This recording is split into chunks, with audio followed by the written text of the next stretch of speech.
Well, over the last few years, pocket parks have been popping up all around the St. Louis area, bringing new life to underutilized spaces.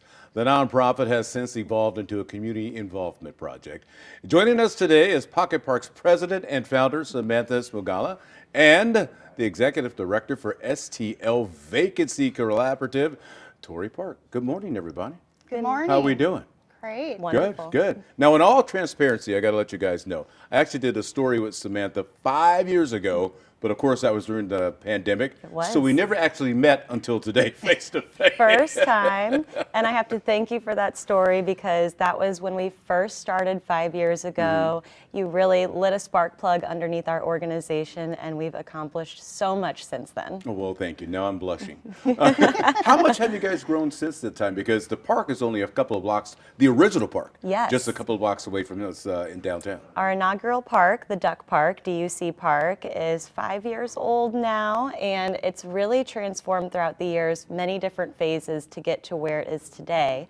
But we also have 5 other parks. So in total, we have 6 parks.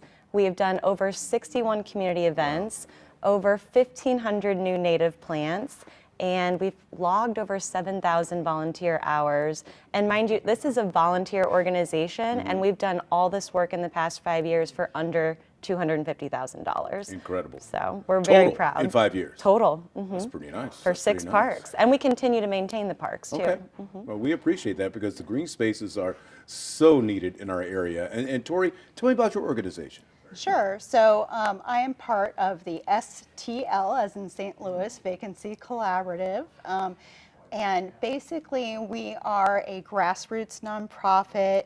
We convene all the different cross-sector entities together as part of a big coalition to address the 25,000 plus vacant buildings and lots in the city of St. Louis.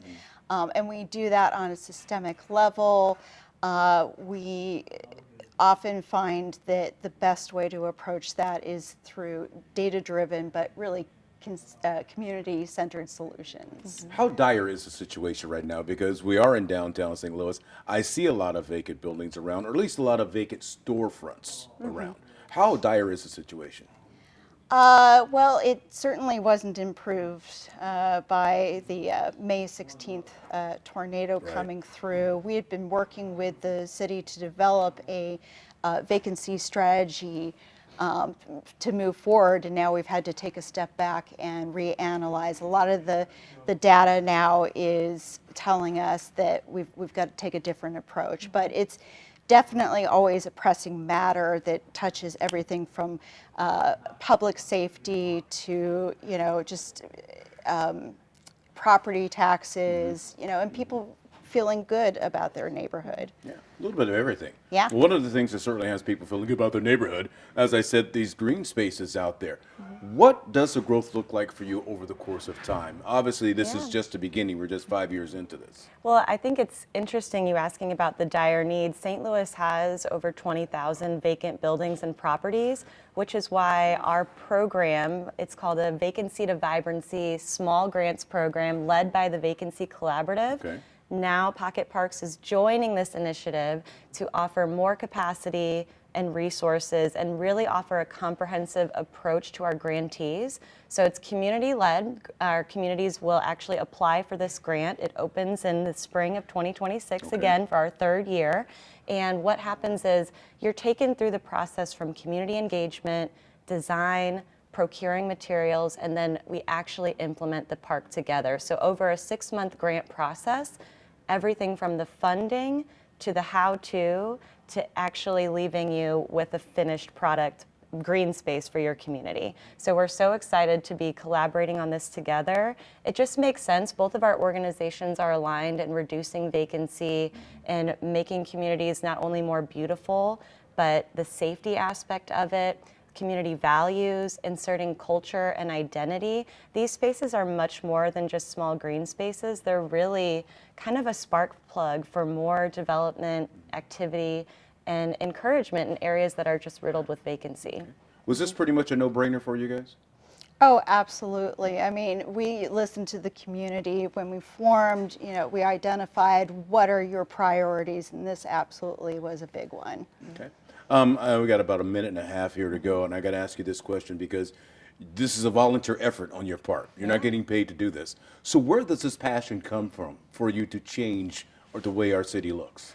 Oh gosh, you're going to take me back to 5 years ago, Rennie. Oh, yeah. Well, my background's actually in design. I spent about 12 years in commercial interior design, knew a lot about the inside of buildings, didn't know a lot about the outside spaces, but I knew how important and influential space is to people and how it can change perceptions, how it really, changes your source of value and can really change behaviors too. When we started taking care of our downtown location, the Duck Park, other people in the public, in the community started following suit. As soon as they knew it was a cared for space, they started taking care of it. So I really became influenced and intrigued by this area of outdoor space, especially in the pandemic. But as I, joined the Vacancy Collaborative and knew more about vacancies, what they really cause outside of just a vacant lot, it became much more important for me to get involved and to do the work. It's a grassroots effort, again, community-led. We're just the tool and the platform to make it happen. Well, thank you so much for making it happen. Absolutely. Thank you guys so much for coming in this morning and let everybody know about what's going on out there. A lot of parks to be had, a lot of space to be cleaned up, and it's just the beginning. Thank That's you again right. for being here.